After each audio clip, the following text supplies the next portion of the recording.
আমাদের জন্য যে নৌকাটি আনা হয়েছিল আমি জানি না এই লোকটা বেঁচে আছে কিনা। তো আমরা রীতিমতো ওখানে মাল নামিয়েছি। নামানোর পরে যেটা খবর পেলাম যে নৌকাটা আসছিল, এই নৌকাটা উল্টে গেছে এবং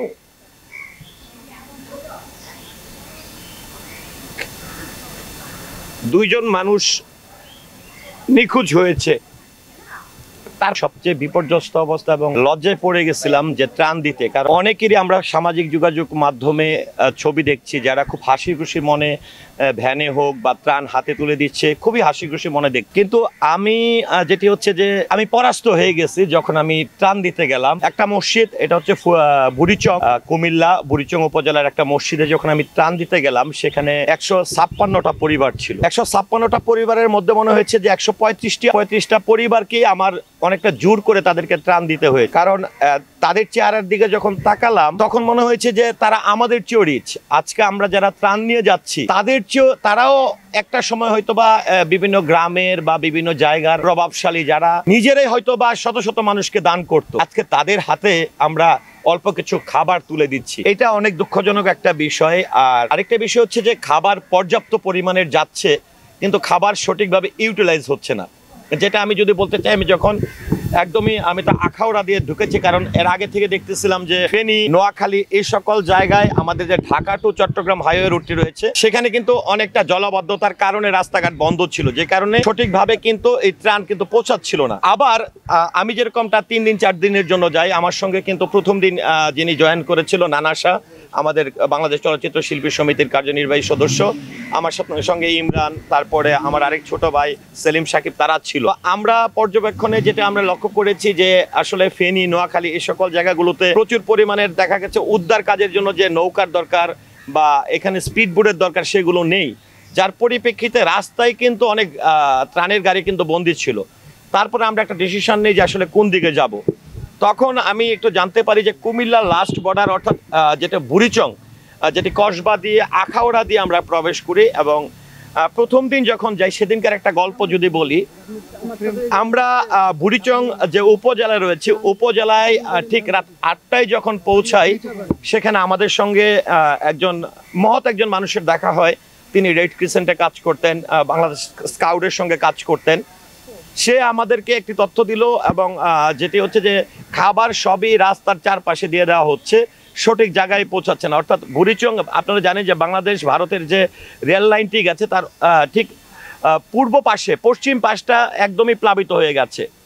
তো আমরা বুড়িচং থেকে যখন একটি রাস্তায় আমরা প্রবেশ করি, তখন যেটি হয়েছিল যে আমরা দেখছিলাম যে হালকা হালকা পানি। তো প্রায় কিলোমিটার খানেক যখন গেলাম, যাওয়ার পরে আমাদের জন্য যে নৌকাটি আনা হয়েছিল আমি জানি না এই লোকটা বেঁচে আছে কিনা। তো আমরা রীতিমতো ওখানে মাল নামিয়েছি। নামানোর পরে যেটা খবর পেলাম যে নৌকাটা আসছিল, এই নৌকাটা উল্টে গেছে এবং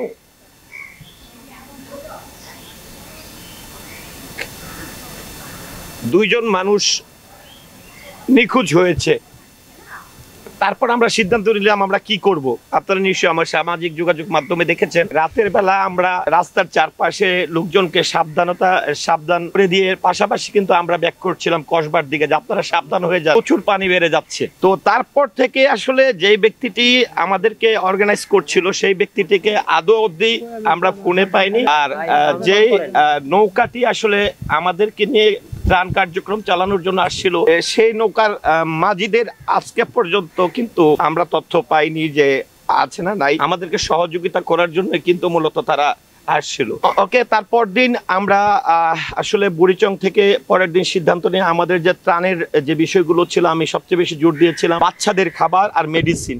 কারণ একটি জিনিস আমরা দেখেছি যে যদি চিরা মুড়ি গুড় আমরা নেই, এই টাকার আমরা মেডিসিন নিব, এই টাকা একটা প্রাইভেট কারের যে মেডিসিনটা নিবে সেটা দিয়ে 3টা ট্রাক ভরে নেওয়া যাবে। কিন্তু মূল বিষয় হচ্ছে যে আমরা আসলে চিরা মুড়ি গুড় এসব নিচ্ছি, কিন্তু আমরা যারা বয়স্ক মানুষ আছি তারা কিন্তু 3 দিন না খেয়েও থাকতে পারবো। কিন্তু যে শিশুটির বয়স 0 থেকে 6 মাস, সেই বাচ্চাটি আপনারা দেখতে পাচ্ছেন যে সামাজিক যোগাযোগ মাধ্যমে ভুলে করে, তারপরে আমরা খাড়িতে করে বা পাতিলে করে বাচ্চাদের ভাসিয়ে দেওয়া হচ্ছে। তো সেই জায়গা থেকে আমরা বাচ্চাদের খাবার নিয়ে গেলাম। তো নিয়ে যাওয়ার পর সেটা আমরা দিয়েছি এখানে। আরেকটি বিষয় যদি আমি আমার অভিজ্ঞতার কথা বলতে চাই, যে আমি নিঃসন্দেহে সারা দেশের মানবিক যারা মানুষ রয়েছে তারা কিন্তু আসলে দেশপ্রেম কাকে বলে 2024-এর এই বন্যায় কিন্তু প্রমাণ হয়ে গেছে। এবং যে পরিমাণে ত্রাণ যাচ্ছে কিন্তু ত্রাণগুলো সঠিক জায়গায় পৌঁছাচ্ছে না। সবাই যেহেতু একদিনের জন্য যারা টিম ওয়ার্ক করে যাচ্ছে তারা যেতে যেতে বিকেল সন্ধ্যা হয়ে যাচ্ছে। সেই ক্ষেত্রে কোনো রকম একটা পয়েন্টে যে একই জায়গায় কিন্তু ত্রাণগুলো বিলি করছে। পাশাপাশি বাংলাদেশ সেনাবাহিনী, বাংলাদেশ পুলিশ, ফায়ার ব্রিগেডার, বাংলাদেশ নৌবাহিনী সবাই একযোগে কাজ করছে। আমি বুড়িচংয়ে যেটি আমি লক্ষ্য করেছিলাম যে সেনাবাহিনীর সেখানে 4 থেকে 5টি স্পিড বোট ছিল, 4 থেকে 5টি ব্যক্তিগত নৌকা ছিল, কিন্তু তাদের যেটি হচ্ছে যে লাইফ জ্যাকেট কিন্তু ছিল, কিন্তু উদ্ধার কাজের জন্য যেরকমটা আমরা দেখছিলাম যে বাঁশ দিয়ে বাড়িয়ে দেওয়া হচ্ছে, কিন্তু বাঁশ ধরে কিন্তু কেউ উঠে আসতে পারতেছে না। সেই জায়গা থেকে আমি কিন্তু যেটি হচ্ছে লাইফ সাপোর্টের যে টায়ারগুলো, টিউবগুলো থাকে সেগুলো নিয়ে গিয়েছিলাম। আমি এগুলো বাংলাদেশ সেনাবাহিনী এবং ফায়ার ব্রিগেডের কাছে হস্তান্তর করে আসছি। আর সেখানে প্রচুর পরিমাণের খাবার কমে যাচ্ছে। তো আমি একটু শুধু বলবো যে যারাই আসলে এই মানবিক কাজে এগিয়ে যাচ্ছেন তাদেরকে শুধু আপনাদের মাধ্যমে আহ্বান করব যে আপনারা খাবার না নিয়ে, যারা মনে করেন 2 লাখ 3 লাখ টাকা বাজেট করেছেন, তারা এমনও কিন্তু কিছু জায়গায় আছে যেখানে স্পিড বোট পাওয়া যায়, নৌকা পাওয়া যায়। তারা যদি 3 দিন 4 দিনের জন্য একটা নৌকা বা স্পিড বোট নিয়ে যান, আর সেটা যদি সেনাবাহিনী বা এখানে যারা বাংলাদেশের বিভিন্ন ডিফেন্সের লোক কাজ করছে তাদের কাছে পর্যাপ্ত পরিমাণে খাবার মানুষ হস্তান্তর করে আসছে, তাদের সঙ্গে আপনারা সর্বোচ্চ আমি মনে করি এই 15 জন 20 জন করে না, যে 3 থেকে 4 জন, কারণ 20 জন যে লাভ নাই, এটা হয়ে যাবে পিকনিকের মতো। সেক্ষেত্রে 3 জন 4 জন গেলে 12 সিটের যদি একটা স্পিড বোট নিতে পারেন, তাহলে কিন্তু সেনাবাহিনীর একজন সদস্য বা ডিফেন্সের যে কোনো একজন সদস্য, আপনারা 3 জন মিলে কিন্তু 6 থেকে 7 জন মানুষের ক্যাপাসিটিতে কিন্তু খাবারগুলো নেওয়া যাবে। সেক্ষেত্রে আমি এটা আহ্বান করব।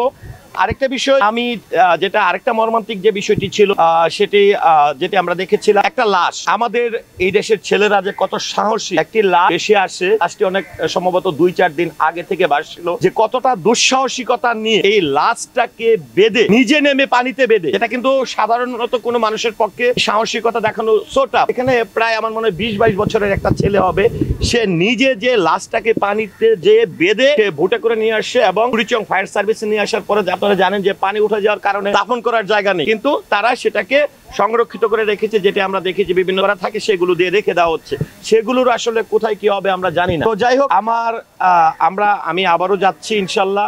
যেটা এবার আমার টার্গেট 7 দিন ব্যাপী আমি ফ্রি চিকিৎসা এবং ঔষধ বিতরণ করব। সেটি হচ্ছে যে আমি আমার একার পক্ষে তো আর সম্ভব না, সেক্ষেত্রে অনেকে আমাকে সহযোগিতা করছেন, তাদেরকে আমার পক্ষ থেকে কৃতজ্ঞতা জানাই। এবং আপনারা জানেন বাংলাদেশ চলচ্চিত্র শিল্পী সমিতিও, যেহেতু আমি ক্যাবিনেটে আছি কার্যনির্বাহী সদস্য হিসাবে, যেহেতু তারা এই উদ্যোগটি নিয়েছে মহৎ কাজের, এটার সাথে জাস্ট আমি জয়েন করার জন্য কিন্তু ঢাকায় এসেছি। আমি হয়তোবা কালকে না হয় পরশুর দিকে আবারও আমি 7 দিনের জন্য চলে যাব। তবে সারা দেশের মানুষকে আহ্বান করব, আপনারা, এটাই শেষ না। পানি উঠে গেছে বা ভরে গেছে এটা শেষ না, আমাদেরকে দীর্ঘদিনের একটা মোকাবেলা করতে হবে। যখন পানি নেমে যাবে তখনই হচ্ছে আসলে মানুষের অসুস্থতা বেড়ে যাবে, খাদ্য, বাসস্থান, অনেক কিছু ঝামেলা হবে।